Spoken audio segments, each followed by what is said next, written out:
Sean Combs, better known to the world as P. Diddy, was for decades the embodiment of the American dream. A boy from Harlem who rose from modest beginnings, who built one of the most powerful record labels in hip-hop history, who turned himself into a billionaire, a style icon, and a cultural force. To his fans, he represented success, ambition, and resilience. But today, that carefully built image is collapsing under the weight of shocking allegations, FBI raids, and disturbing details that have left the music industry reeling. This is not just another celebrity scandal. It is the unraveling of a global empire, the fall of a man who once seemed untouchable. And at the center of it all lies a story of power, control, exploitation, and 1,000 bottles of baby oil. The story begins with the glamorous surface. In the 1990s, Sean Combs was everywhere. As the founder of Bad Boy Records, he brought the world legendary acts like the Notorious B.I.G., Faith Evans, 112, and Maze. His label reshaped hip-hop and R&B, turning New York into the capital of rap music. Diddy himself was not just a businessman. He was a performer, a producer, and a brand. Champagne, mansions, luxury cars, private jets. His lifestyle was envied, documented, and celebrated. But behind the glittering curtain, rumors were always present. People whispered about his infamous parties, the wild nights in Miami and Los Angeles, the mysterious circles of power and indulgence. At the time, few paid attention. To the public, he was simply a superstar who lived like one. Today, those same whispers sound like early warnings of what was to come. In March 2024, everything changed. Federal investigators raided Diddy's homes in Los Angeles and Miami. The images that followed shocked the world.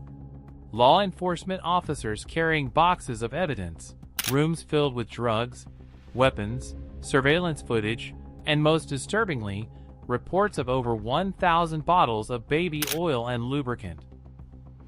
To prosecutors, these were not just odd purchases. They were symbols of what insiders had long called freak-offs, multi-day sex parties allegedly organized by Combs, involving escorts, drugs, and secret recordings. Witnesses claim that people were pressured or manipulated into participating, and that Diddy maintained control not only through wealth and influence, but through blackmail. The FBI's evidence suggested that recordings of these events were systematically archived and possibly used to intimidate those who might speak out. The glamorous mansion parties that had once been envied by fans were suddenly reframed as potential crime scenes. The allegations went further. Federal charges included sex trafficking, racketeering, and drug distribution.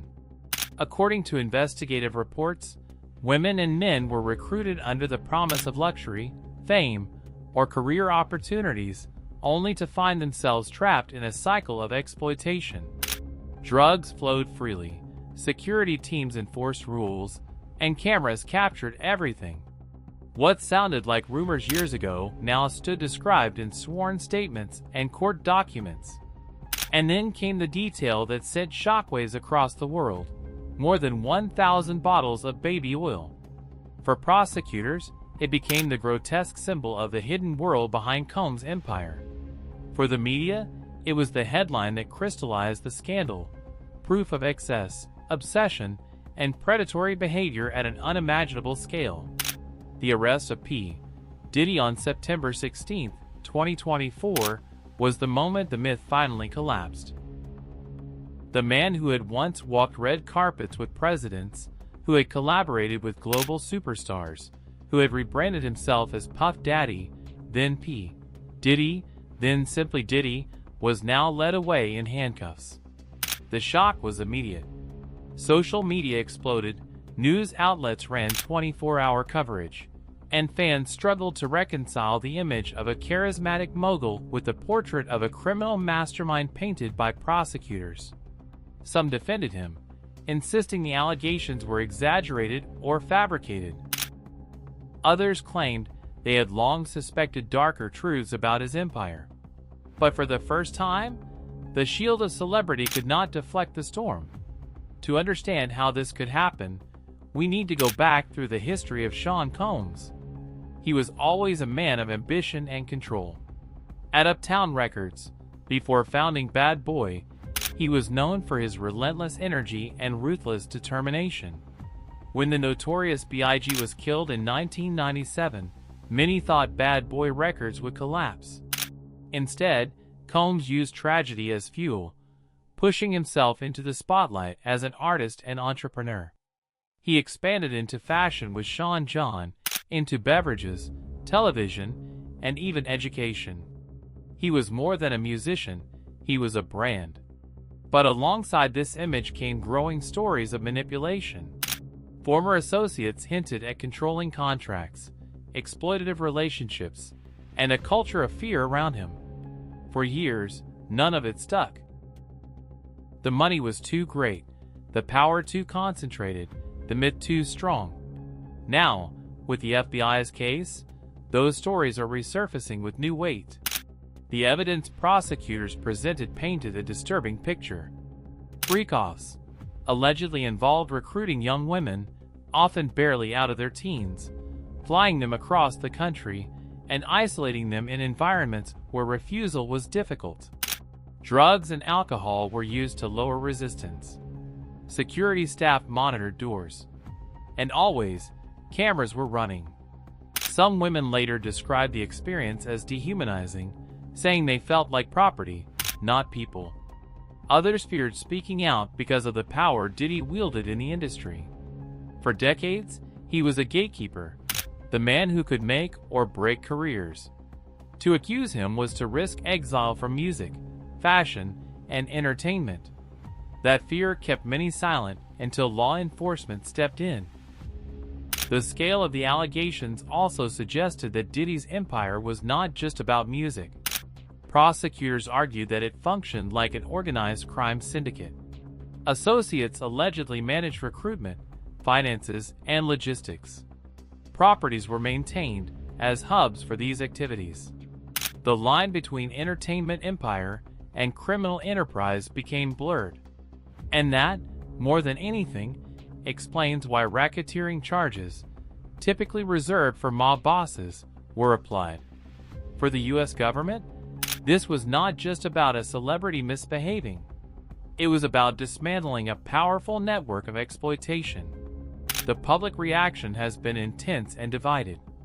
Fans who grew up with Bad Boy Records, who danced to "I'll Be Missing You," or watched MTV Cribs episodes of Diddy's Mansions, feel betrayed. Others argue that fame and wealth have long shielded powerful men from accountability, and that this case represents a long overdue reckoning.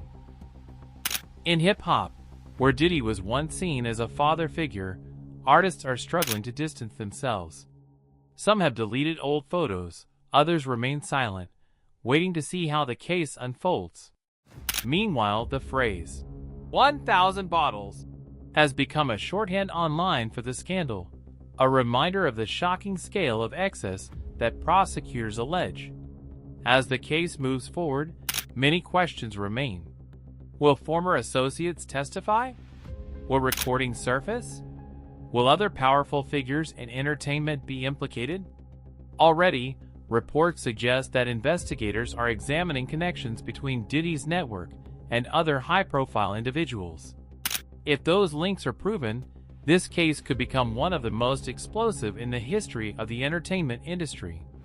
For now, Sean Combs remains at the center of a storm, his empire crumbling, his legacy rewritten in real time.